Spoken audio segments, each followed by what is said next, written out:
आंदोलनों को आगे बढ़ाने के लिए कई बार कई नई तरीके भी ईजाद किए जाते रहे हैं। आमतौर पर देखा जाता रहा है कि कोई भी आंदोलन या तो नारों के दम पर आगे बढ़ता है या कुछ इंस्ट्रूमेंट इसके लिए इस्तेमाल किए जाते रहे हैं। लेकिन प्रयागराज में छात्रों का यह आंदोलन अपने नए तरीकों के ईजाद की वजह से भी चर्चा में है।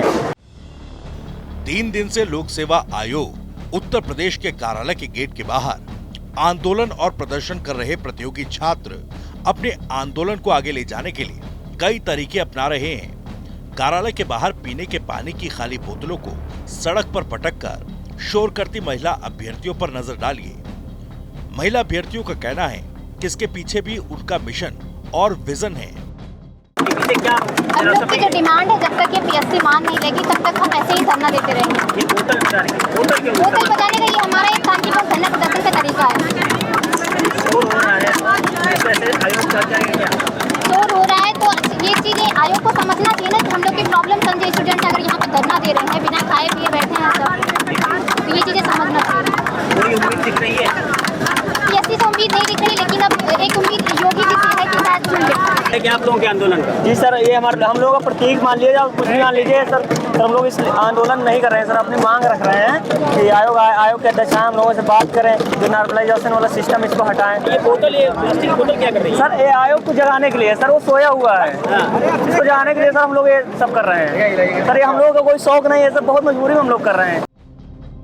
आयोग के कार्यालय के बाहर ड्रम बजाकर अपनी आवाज आयोग के अध्यक्ष के कानों में पहुंचाने वाले कई ग्रुप भी यहाँ एक्टिव हैं। इन जनाब को ही देखिए, जो डीजल के खाली हुए प्लास्टिक के ड्रम को लकड़ियों से पीट कर इतना शोर कर रहे हैं कि किसी तरह को खामोशी धारण की आयोग के अध्यक्ष के कान तक उनकी आवाज पहुंच जाए।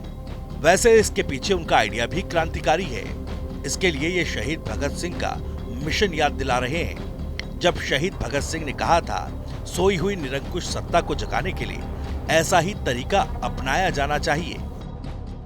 आप वहाँ से आए होंगे, यहाँ तक अनेकों पोस्टर मिले होंगे संजय श्रीनेक की जानिब। एक विरोध का तरीका था कि अगर 3 दिन से विद्यार्थी प्रदर्शन कर रहे हैं और आपके आयोग, आप अध्यक्ष हैं, चेयरमैन हैं, आपके ही से हमें उम्मीद है कि आप आएंगे, मिलेंगे, आप मुलाकात तक नहीं करने आए। तो भगत सिंह ने कहा था कि बहरों को जगाने के लिए एक धमाका जरूरी है। तो एक हमारा ये आवाज़ के तौर पर एक विरोध का एक सांकेतिक प्रदर्शन है, वो हम लोग कर रहे हैं, जिससे कि श्रीनेक जी बाहर आए और हमारी मांगे स्वीकार करें। उन्हें कहने तक आवाज़ फिर भी नहीं जा रही है।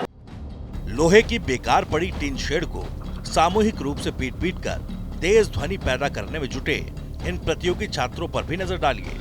अपनी धुन में इतने मशगूल हैं कि इनसे उसकी वजह पूछी गई तो इन्होंने जवाब देने की जगह अपने काम में व्यस्त रहना ही बेहतर समझा। आयोग के सामने बिगुल ग्रुप भी अपने अंदाज में अपना काम कर रहा है।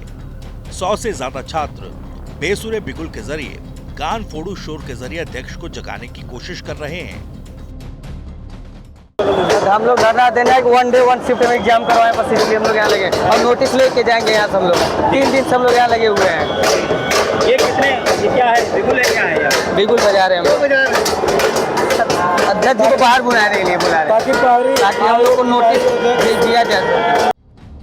वैसे तो नारे और सुर के साथ ढपली का इस्तेमाल छात्र आंदोलनों में आइसा जैसे छात्र संगठन अक्सर करते हैं, जिसके पीछे उनका तर्क आंदोलन को सरलता और संगीत के जरिए ज्यादा से ज्यादा लोगों को जोड़ना है।